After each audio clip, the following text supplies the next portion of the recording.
गर्मियों के दिन थे, सूरज जोरों पर था और सब जानवर अपने अपने काम में मसरूफ थे। एक छोटी सी चूंटी सुबह से शाम तक दाने चुनने में लगी रहती थी।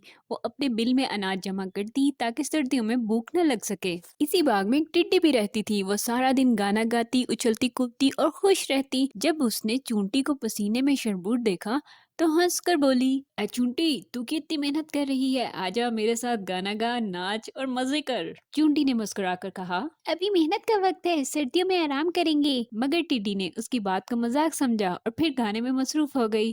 कुछ दिनों बाद सर्दियां आ गईं, ठंडी हवाएं चलने लगी, दरख्तों के पत्ते झड़ गए।